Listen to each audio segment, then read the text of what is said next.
인류, 즉 호모사피엔스의 역사는 보수적으로 잡자면 15만 년, 길게 잡자면 30만 년에 이릅니다. 이 장구한 세월 속에서 인류는 최근의 1만 년을 제외한 기간 동안 수렵과 채집을 하며 살았습니다. 평균 기온과 강수량은 매해 요동쳤고 우리 조상들은 수십에서 백수십여 명 규모의 작은 집단으로 역동적인 생태계의 일부를 이뤘습니다. 인구는 늑대무리 같은 생태계 최고 포식자들과 마찬가지로 자연이 먹을 것을 허락하는 수준에 따라 일정 규모를 기준으로 늘어나고 줄어들기를 반복했습니다. 그러나 대략 1만 2천년 전 홀로세가 시작된 뒤로 모든 게 바뀌었습니다. 이미 그 전부터 원시적인 농경을 시도했던 몇몇 인간들은 소비인기가 끝남에 따라 수렵과 채집 대신 야생곡물에 대한 의존도를 서서히 늘리기 시작했습니다. 언젠가 다시 올 빙하기에 대비했던 조상들의 현명함이 무색하게 이후로 지금까지 세계의 기후는 따뜻한 상태로 안정되었습니다. 이렇게 농경의 시대가 열렸고 최초로 인간의 개체수가 수백만을 돌파했습니다. 바글거리는 인간들로 가득 찬 농경사회는 지옥이었습니다. 사회 구성원의 대다수는 겨우 입에 풀칠이나 할 정도의 지극히 열악한 상태를 유지하게 되었습니다. 사실상 대부분의 인류가 노예 상태에 놓였습니다. 주기적인 기근으로 인한 극심한 영양실조는 각종 관절질환과 치주질환을 유발했고 높은 인구 밀도는 끔찍한 돌림병을 불러일으켰습니다. 귀족들을 제외한 대다수의 평균 수명은 수렵 채집을 하던 옛 시절에 비해 비슷하거나 되레 약간 낮아진 수준이었습니다. 그럼에도 인구수는 꾸준히 늘어 농경이 시작됐을 때로부터 1만 년 뒤, 그러니까 지금으로부터 대략 2000년 전에는 그 수가 2억을 돌파하게 됩니다.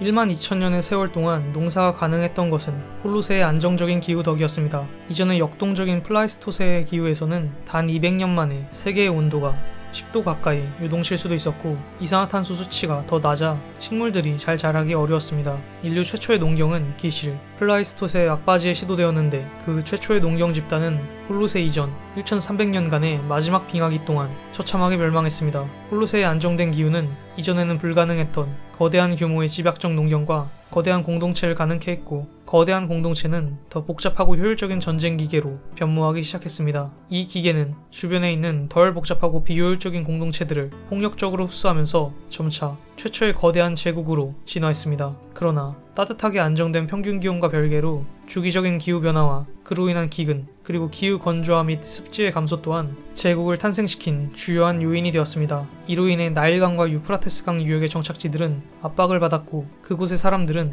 희소한 자원을 더 효율적으로 통제하는 강력한 정치체를 발달시키게 된 것입니다. 이렇듯 인류 역사 내내 비슷한 과정을 통해 탄생한 제국들은 과도한 팽창으로 비대해져 기존의 복잡성과 내적 안정성을 잃은 채 명멸하기를 반복해왔습니다. 같은 땅에서 농사를 오랫동안 지으면 토양이 황폐해졌고 관계 및 요새시설을 관리하는 관료제는 시간이 지날수록 부패했으며 또한 지적 능력을 갖춘 하층민들이 억압된 신분에서 벗어나려고 하는 반란 시도가 잇따랐기 때문입니다. 18세기가 지나자 농경사의 멜서스 트랩을 무너뜨린 인간사의 중대한 혁명이 벌어졌습니다. 서유럽을 중심으로 전개된 지구적 무역과 제조업의 발달은 정교한 금융 시스템을 탄생시켰고 자본은 가는 곳마다 독점의 이름 하에 인간들을 둘러싼 여러 자연 환경을 차례차례 개발하기 시작했습니다. 가장 중대한 개발은 영국의 땅 밑에서 시작됐습니다. 화석 연료를 활용하는 증기기관이 제조와 운송업을 혁신했고 기계가 기계를 발달시키는 폭발적인 대목임고리가 시작됐습니다. 증기기관의 뒤를 이은 내연기관과 전기를 동력으로 하는 각종 기계들은 인간들이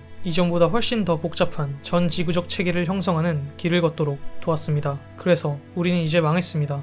흔히들 산업혁명 이후 지난 200년간 지구 온도가 급상승했다고들 말합니다. 그러나 엄밀히 하자면 이 표현은 다소간의 오해의 여지가 있습니다. 지구 온도의 급상승은 화석 연료를 사용하기 시작한 이래 지금까지 꾸준히 상승해온 것이 아니기 때문입니다. 지구 온도 상승의 대부분은 지난 40년간 이루어졌습니다. 즉, 지구의 온도는 현재 기하급수적으로 상승하고 있다는 것입니다. 산업혁명 이후 이산화탄소 배출량의 75% 이상이 지난 1970년 이후에 발생했습니다. 그리고 오늘날의 이산화탄소 수치는 지난 1500만 년간 최고치 수준입니다. 그리고 이산화탄소의 증가가 온실 효과를 불러일으킨다면 메가 온실 효과는 이제부터 시작입니다. 과학자들은 이번 세기가 끝나기 전까지 지구의 평균 온도가 거의 확실하게 4도 이상 상승할 것이라고 예측합니다. 그렇게 된다면 지구 생물 중에 2에서 30%가량이 사라질 것입니다. 그런데 기간을 조금 더 길게 잡으면, 그러니까 지금으로부터 대략 280년 뒤인 2300년까지 지금처럼 계속해서 화석연료가 사용된다면 대기 중 이산화탄소의 최고 농도는 1400ppm을 초과할 것입니다. 한번 배출된 이산화탄소의 대부분은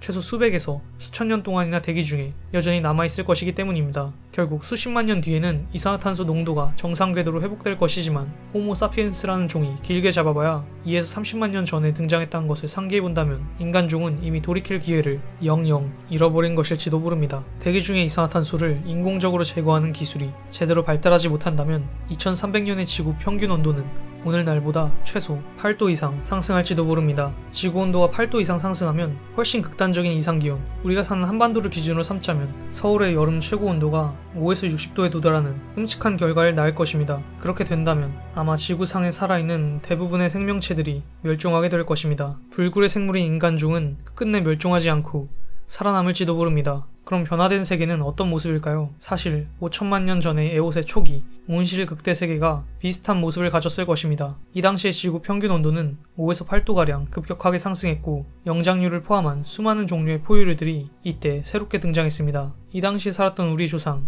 매우 원시적인 영장류들은 나무의 생활에 적합하도록 오늘날의 다람쥐나 여우원숭이와 비슷한 자그마한 몸집을 가지고 있었습니다. 그러나 당연하게도 280년 뒤에 우리 후손들은 이런 몸을 갖고 있진 못할 것입니다. 훨씬 더 극단적으로 변한 환경에 대응하여 우리 후손들은 과연 어떻게 살아남을 수 있을까요? 일단 농사는 못 지을 겁니다. 벌써 이번 세기가 지나기 전부터 우크라이나 러시아의 흑토지대를 비롯한 지구상의 곡창지대는 생산량이 급격하게 감소할 것입니다. 수십억의 잉여 인구를 먹여 살리던 보고가 서서히 황폐화되는 것입니다. 사람들은 자결하는 태양의 열기를 피해 작물을 점차 캐나다 북부, 러시아 북부, 그린란드와 같은 극지방으로 옮겨 심을 것입니다. 그러나 극지방은 훨씬 더 많은 이상기온과 그로 인한 자연재해 및 기근에 시달리게 될 것입니다. 그린란드의 경우 벌써부터 조짐이 보이고 있습니다.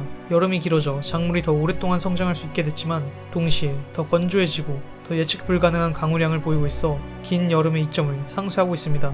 기후 식량 위기는 상당한 사회 정치적 혼란을 초래할 것입니다. 인류의 역사를 통틀어 급격한 기후 변화는 정치적 격변 그리고 그로 인한 전쟁들과 매우 밀접한 연관을 갖고 있습니다.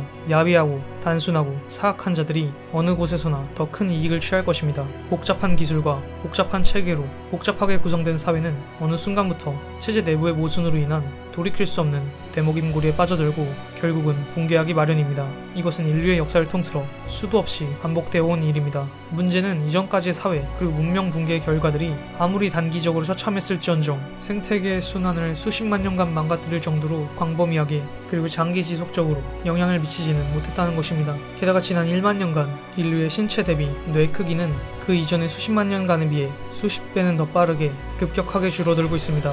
이에 더해 앞으로 더욱 높아질 이산화탄소 수치는 인지 능력의 저하를 불러일으킬 것입니다. 따라서 우리의 후손들이 수렵 채집을 택한다면 분명 그들의 조상들보다 훨씬 더 가혹한 환경에 놓이게 될 것임이 틀림없습니다. 물론 그들에게는 조상들이 물려준 일부 우월한 기술이 있을 수도 있겠지만 그런 기술들은 곧 문명의 마지막 순간에 서로를 학살하는 데 사용되고 영원히 잊혀질 것입니다. 그리고 인류는 최소 수십만 년간 농경이 불가능한 가혹한 수렵 채집의 세계에서 조상 영장류들처럼 울부짖으며 무언가 다른 존재들로 탈바꿈할 것입니다.